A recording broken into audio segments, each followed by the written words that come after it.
yeah, I'll let you guys share more about yourself and do a little bit of an introduction for everybody. Right. Thank you, Gene.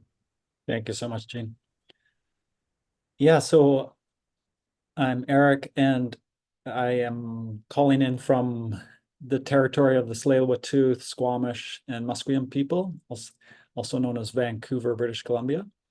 I'm really, really happy to be here and share this work and have Saj and Charlie here. And then I think Daniel's going to join us a little bit as well.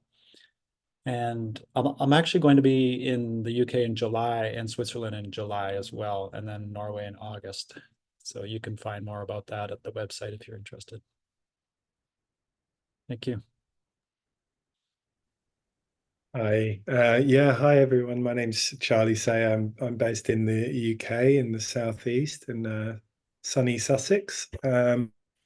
And yeah, I'm a current student of the PSIP model, just in the supervision stage at the moment. And I did my part A back in November of last year in Netherlands, and that's where this session comes from. So this was my fourth session during that training.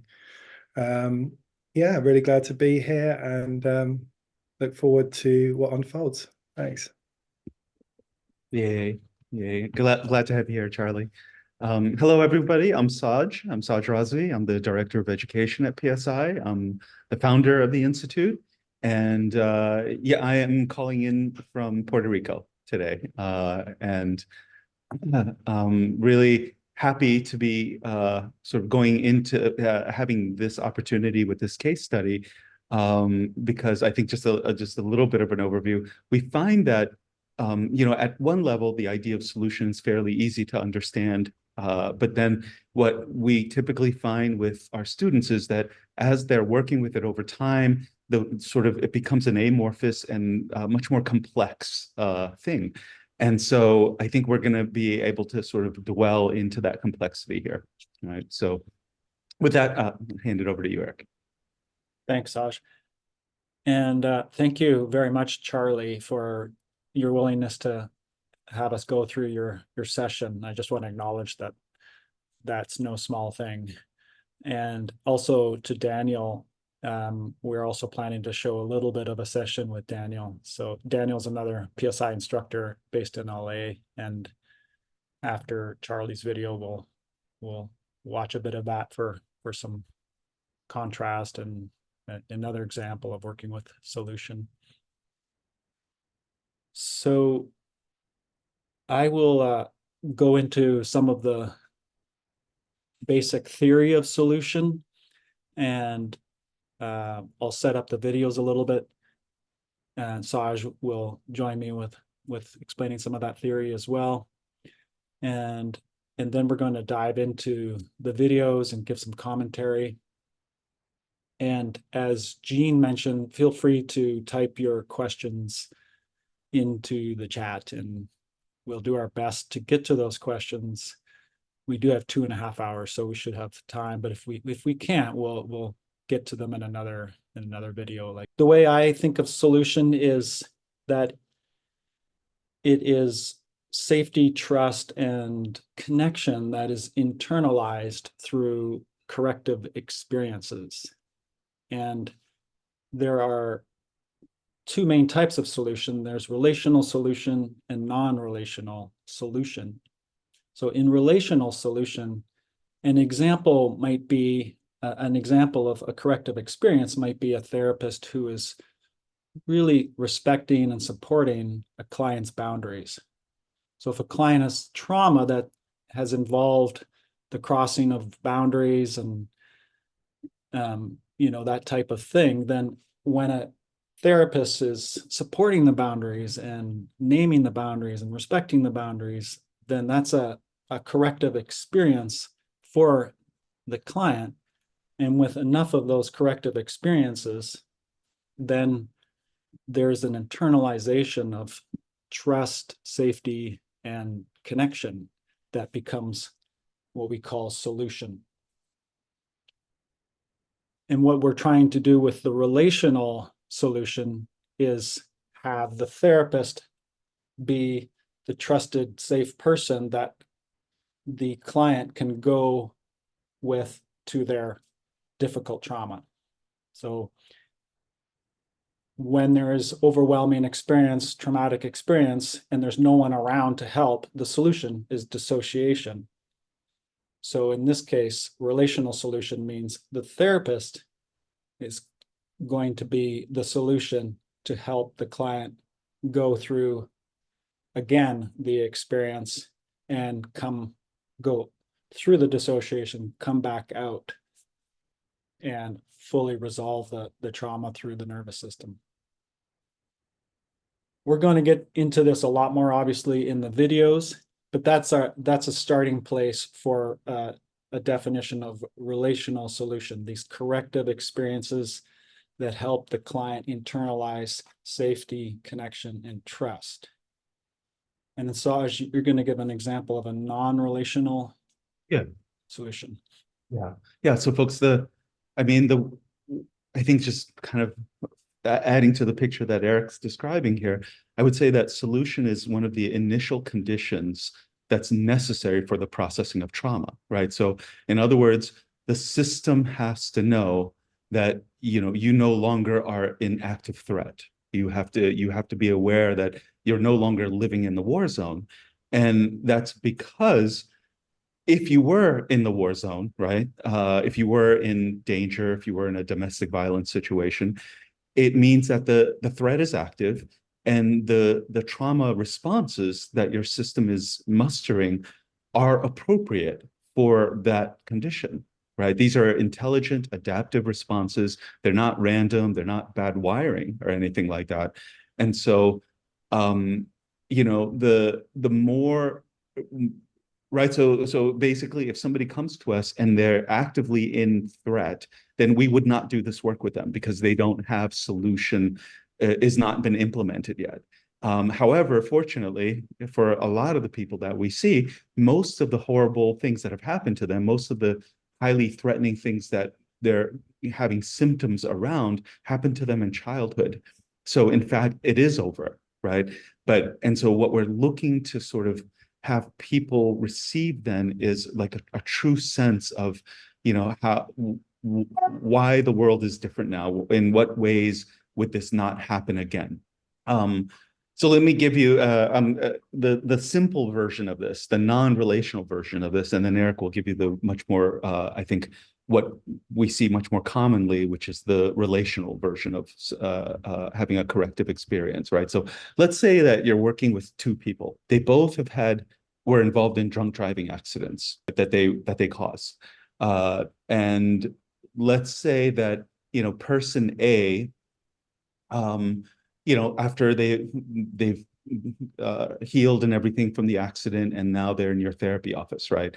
And so let's say person A comes in, and then, you ask them like, okay, so, is there a way to prevent this from happening in the future, right? And let's say they say to you, well, I know drinking is a problem for me, but I haven't stopped it yet, right? I've been trying for years, and I don't have any confidence that I can stop drinking and that this won't happen next week. So then let's say you come up with a solution that like this person can agree to. So let's say they go out and you set this up with them that, they'll call an Uber the next time they're at a bar. And in fact, you set it up with them that they're going to practice this. So like purposefully, this person goes out, maybe they have one drink and they call an Uber, leave their car at the bar, and then take the Uber home. So, but basically what they're doing is rehearsing solution. And so maybe they need to do this one time, or maybe they can just do it in their imagination, or maybe they'll do it a few times, right? And granted, it's kind of a pain in the butt. They have to go back and get their car. But I will tell you now, compare that person's nervous system, or this person, let's say they are assured now that next week they are not going to get into a drunk driving accident because they've practiced calling an Uber. Pretty simple, right? Now compare that to person B. Same situation, they were in a drunk driving accident, and this person doesn't have solution, meaning that next week they can, get into another drunk driving accident. I will tell you that the processing looks radically different between these two people. And the only difference that we're articulating here is that one person knows that this is not going to happen again. This one person has internalized a sense of solution to it, and the other person lives in a solutionless reality. It really can happen to them next week. Yeah. So that's a simple non-relational solution. Yeah. Thanks, Saj. And so I want to just add a little bit to that, which is that client going and practicing, going to the bar, getting the Uber. That's what I would call a corrective experience. And then the internalizing happens through doing that enough times that their system goes, yeah, we have solved this problem. So sometimes, one or two corrective experiences might be enough of the internalizing. Sometimes it needs quite a few corrective experiences before solution has been internalized. Mm-hmm. And especially, I would say, when you're working relationally. Yeah. How do you know when there's enough? Well, that's something we'll get into more as we go here, but that's maybe a good place to add in that PSIP is a combination of solution and selective inhibition. So we are inviting the trauma to come right to the surface of the nervous system by turning on selective inhibition, which is essentially a process of inhibiting any coping mechanisms, anything that distracts us or avoids us, or helps us avoid what's going on in the body and the nervous system. So that's one half in general terms of PSIP. And then the other half is we have to make sure there's enough solution to stay with what's going to come up when you inhibit all of the coping and managing mechanisms. And that's one of the ways you figure out if there's enough solution. When you turn on the selective inhibition, if the person can really stay with what's there, with the support of the therapist there, then it looks like they have enough solution, at least for that moment. And sometimes that changes as you go deeper into the process.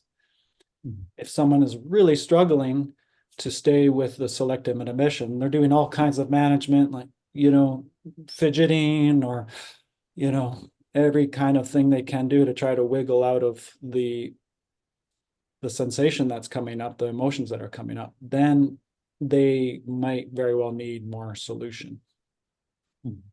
So we can think of PSIP, that process, we can put it on a spectrum where one person has quite a bit of solution in their system already, and that may be coming from people in their lives. Maybe they have a very solid relationship, maybe they have some really good community and friends, and through those people, they've already internalized quite a bit of solution, and so they can already handle quite a bit of selective inhibition and get going. On the other end of the spectrum is someone who's got very little internalized solution from their life and so on, and they might need to focus just on solution work without the selective inhibition before they can bring the two together. And that's what we're going to look at today, actually. The video with Charlie and with Daniel, we really weren't focusing on selective inhibition much. We were really working on the solution. Yeah. And let me sort of flesh that out a little bit, Eric, because ultimately, folks, the end point of this is, it's wonderful to flood the system with solution, of course, but that's not the end point, right? Having solutions on board is not the end point. The end point in the PSIP model is, again, when solution meets the hell realm, right? When solution meets the nightmare, and then the dynamic movement that we see in the nervous system when that takes place, the resolution pathway, the autonomic movement that takes place when this great combination of solution mixed with nightmare, that's what we're after here. Solution, again, is a necessary initial condition for things to take place, right? For that resolution, for the movement to take place. Yeah. And one way I often think about it too is if you have a child is going through a traumatic experience, and there's an adult right there who can say, it's okay, what you're feeling is okay, I've got you, we're going to be okay, you can handle this, just hold my hand, look at me, I've got you, then that child can stay with that feeling and process it, and they don't need to go into dissociation. And if they always had that adult there, they would keep processing all the big feelings they're having, and they wouldn't have any dissociation. But when you don't have that adult there, dissociation is the solution. So the therapist now is trying to be that adult to say, no, it's really okay now.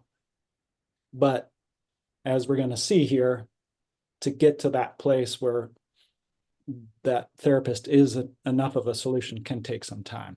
There, you're working against all of the stuff all the trauma that's in there that didn't have a solution. And folks, let me just add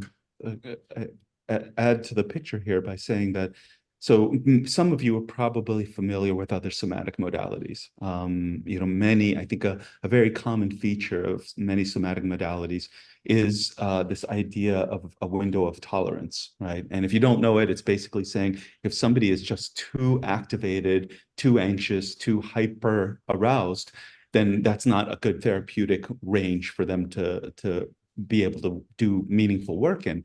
Or the other end of it is if somebody is too hypo-aroused, meaning that they're too numb, they're too depressed, they're too sort of gone in dissociation, then that's not a useful place to work. And I think ultimately the place where that idea of window of tolerance came from is to not re-traumatize the client. Now, I think that's well-meaning, and I can see the purpose behind it, but I think it's also problematic in the sense that, trauma does not exist in this window. Trauma exists in the extremes. And I think one of the difficulties that we'll be seeing when, somatic modalities are, trying to make their way into the psychedelic modalities is that when somebody takes a psychedelic, very quickly they will leave any reasonable window of tolerance. And which is to say that, I think we should trust that, our systems are leaving windows of tolerance. And because I think we're designed to be able to leave windows of tolerance, right? So let me give you examples of this, like giving birth, right? Giving birth is well beyond any ordinary state of consciousness window of tolerance. And yet our bodies are, the female body is designed to go through that kind of stress. And even a much more mild example is, let's say you've had too much to drink and you're feeling nauseous and your body wants to throw up. And, throwing up for most people, I think, is outside of their window of tolerance, is a really uncomfortable experience. And yet you are designed to do it, right? So what we're suggesting here with trauma is that, no, we are designed to go outside of, these limited brackets here and encounter hyper-aroused states and hypo-aroused, highly dissociative states.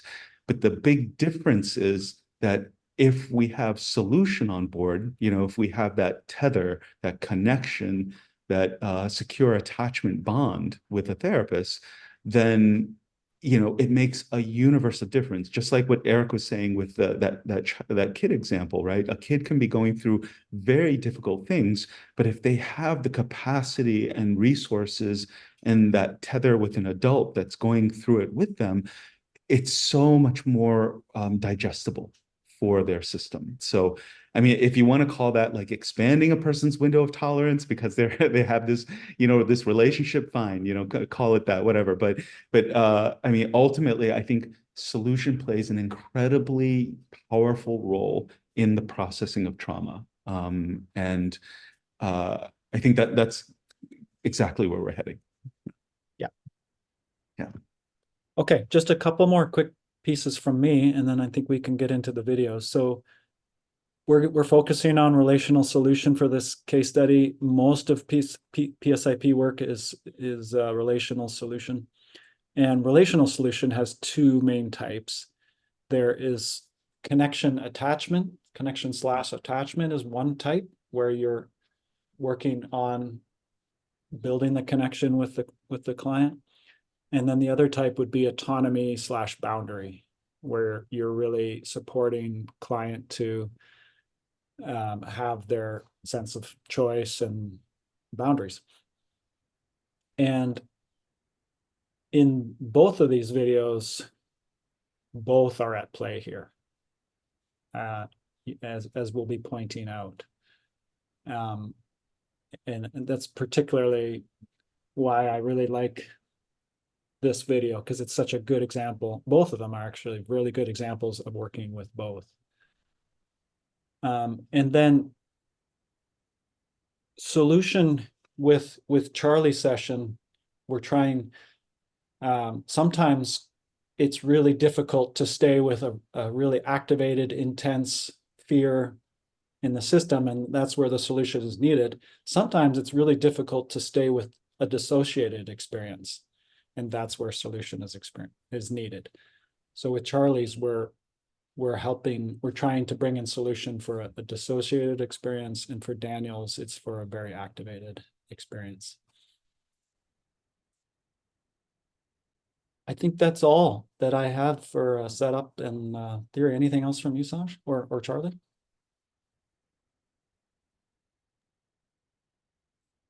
Not from me, no. Now would be the time to get the headphones or earbuds if you have them. Here we are, and both Saj and I are facilitating this, but it became very clear to me pretty early on that this needed to be a one-on-one process. So I offered a little bit at the start, and then I just let Saj take over. And then at some point I realized, wait a minute, Saj needs the microphone. So here we go. And this is ketamine. Yes, this is just ketamine. Yes.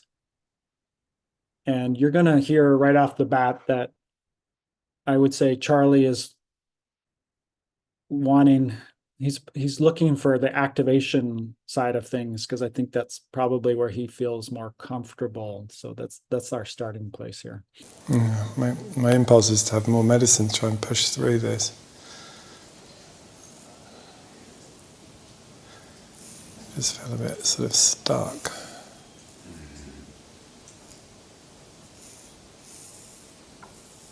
Like I'm on the surface of something that I can't get in there.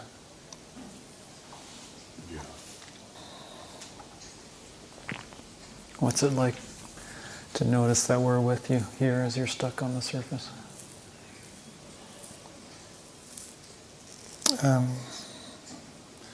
Yeah, I just kind of feel a bit sorry for you. It's a bit boring.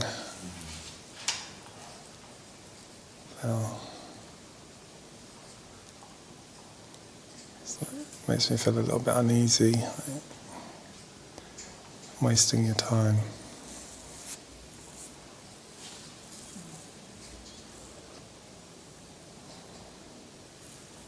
And what about if we're just completely content to be right here? Just like this is. Just as it is.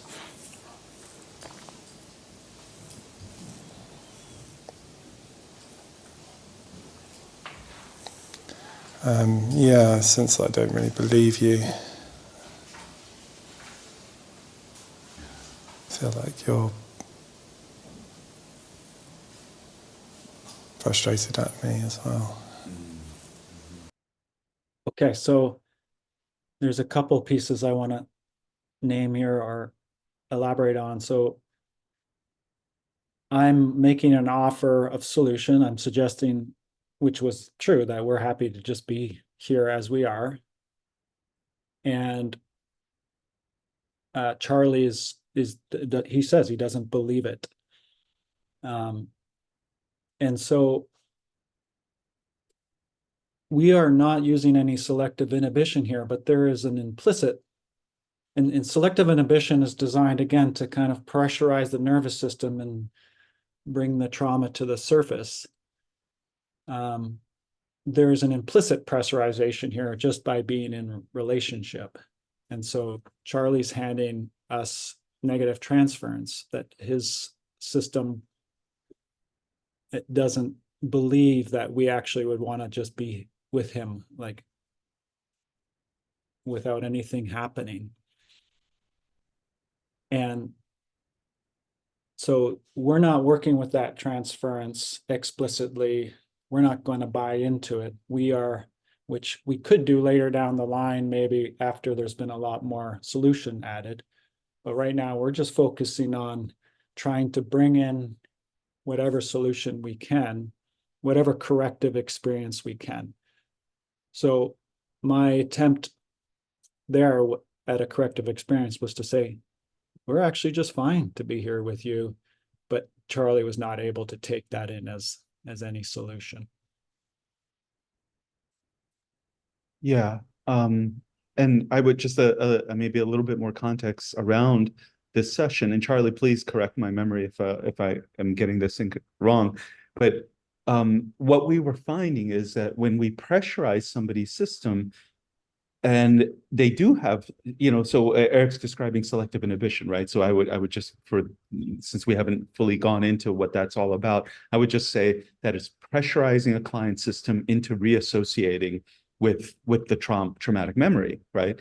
And so this is Charlie's 4th session in the training. And so my recollection is we've done that before. And Charlie's system sort of goes to sort of this experience of stuckness, of being on the outside of something like a physically, it almost felt like a globe or something like that you were on the outside of, but you couldn't move into it. You couldn't see into it or feel into it. And it seemed like that's where all of you was. That's where all the responses and reactions were being held, but your system would just had this block going on, if I'm remembering correctly. And if that is so that's, I think, what led us in this session to say, okay, we're going to dump the entire project of trying to pressurize Charlie's system and just go with using ketamine, because, it is a very unguarded, childlike state that ketamine can induce in people, and use that state to really start establishing positive corrective solutions that we sensed that Charlie's system did not have in place. Right? He didn't internalize that from childhood. He didn't have, like many people, can have a grandmother or a teacher or, some adult in their life that really played a role of, like a positive relationship role for them. Kids will internalize that person, but many people that we see, they're walking around without that. Right? Is that a good summary, Charlie, of? Yeah, that's perfect, Sarge. Absolutely. Yeah, I think you've summarized that really well. And yeah, that is exactly what was happening. I just felt like I was on the edge of something, unable to get into it. And that was causing me frustration because I felt like that's where I needed to be. So yeah, hence what's happening at this moment. Yeah. And folks, you'll also recall, maybe this showed up on your radar, but we started the session where Charlie's saying, like, I don't know, maybe I need more medicine, right? And so I think many times people will have factors going on in their session, like, lack of solution or some other variable is going on. And so it's causing the process to not deepen or be dynamic or, move to resolution.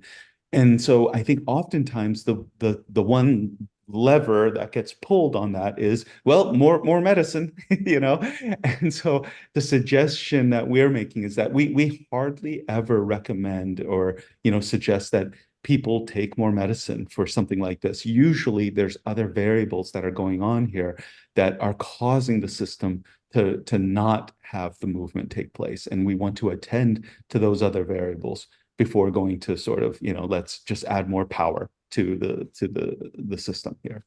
Yeah. Yeah, and I think this is where it's key to have a good understanding of dissociation and how valuable it is to work with dissociation. Because if you didn't, you probably would say, yeah, we need more medicine to really get to the activation trauma. Okay, let's keep going here. not doing it right.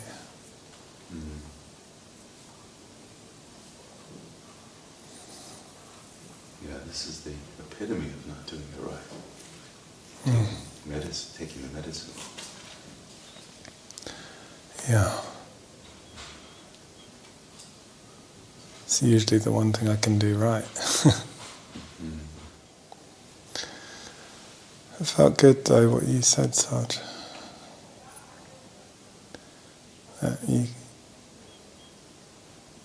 That whatever happened was going to be okay. So there's a piece of relational solution of connection that landed for Charlie. Saj said, as Charlie will speak more about, but he said everything's going to be okay, and that did land. That's what Charlie just let us know there, that he was able to take that in. Something felt good about that.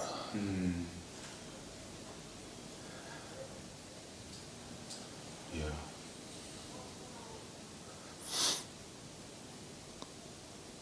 Yeah, whatever happens, it's going to be okay. Yeah, just really kind of back with that sense from yesterday. There's something in me that really just wants to hear that and really be able to believe it. Just to be able to really trust in someone. It's like those images of the kind of like wise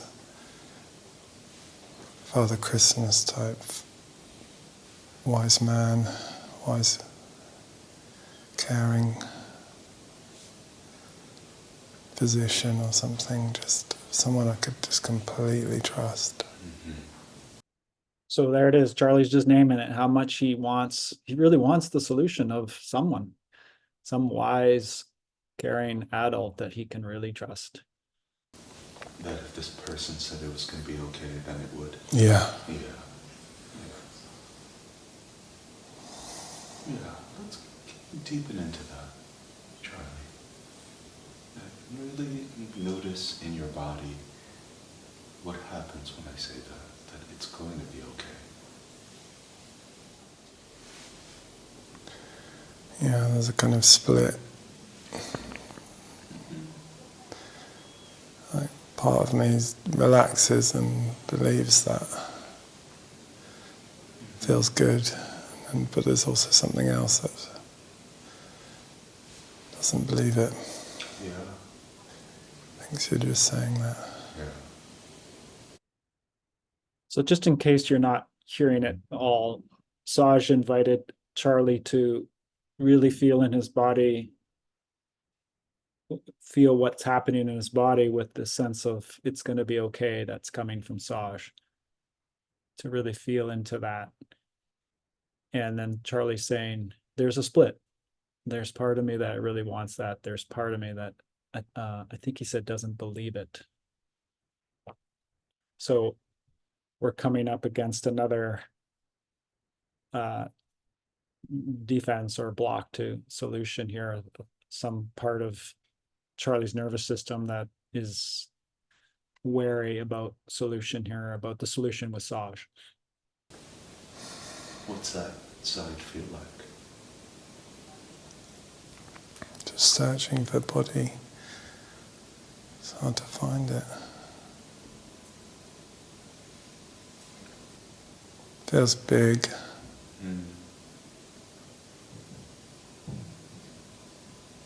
A bit inflated. Body feels big? Yeah. Yeah. And generally, when body feels bigger and inflated, that is a symptom of dissociation. So one way we could see this is Charlie is going deeper into dissociation now, which is a positive thing in PSIP. The deeper you're going into dissociation, the deeper trauma you can reach. And we want to bring solution into the deepest places.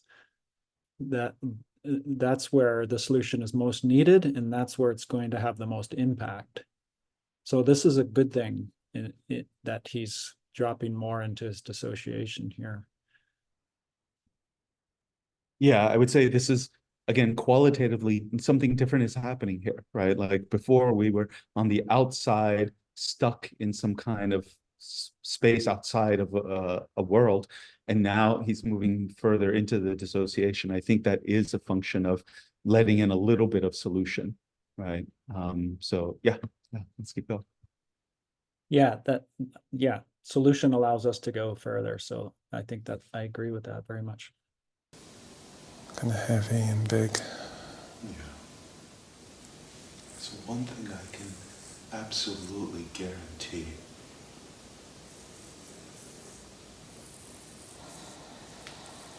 is that you're not going to be hurt.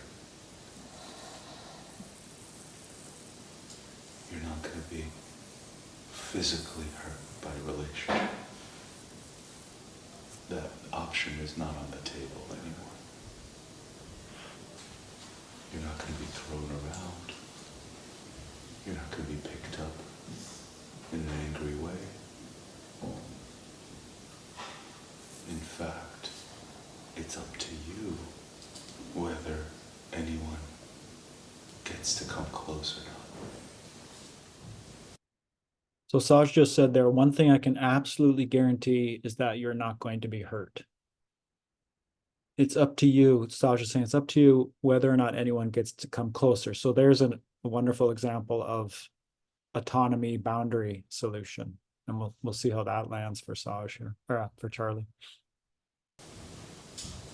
Feeling really open. Hearing that. Yeah. I'm glad. It's kind of expanding outwards from the center. Like a flower opening. I feel like my system's like testing its surroundings. Yeah, wonderful. Opening, but it's ready to close again if it needs to. Good, I'm glad. As we heard Charlie say, it's feeling good, but at a moment it could close down again. And right away Saj says good, which is to me an important piece of solution. But whatever's showing up is not a problem. Whatever happens is not a problem. There's not going to be any problem for the therapist if they're shutting down, if there's, going away. It's kind of like just being a really good parent that, that little child really gets to experience what it's like to navigate connection and boundaries on their own terms, and have an adult that's resourced, calm, and supportive of that. So in other words, Charlie has me, right? Whether he's open like an open flower, as he was saying, or if the flower shuts suddenly and he needs to go back into protection, he still has me, right? Our relationship, our tether right now, my support of him right now is not contingent on whether he's doing one thing or another thing. He can be doing anything, and our bond is still there. And so, yeah, like supporting being closed, right? That's like great. The system needs to close. And I think Eric said it nicely at the beginning here. We're looking at two responses, both of which are solution, right? So if you're a little kid in danger, there will be this shutting down thing that happens. Little kids turn into a little, potato bug. They're self-protecting. And then at the other end, having relationship is incredibly solution, and so I think what you'll see in this session is that we're walking this careful line throughout the entire session of, like maintaining Charlie's access to his own autonomy on the one hand, he can close whenever he needs to, and then also maintaining the connection with, a nurturing, caring adult,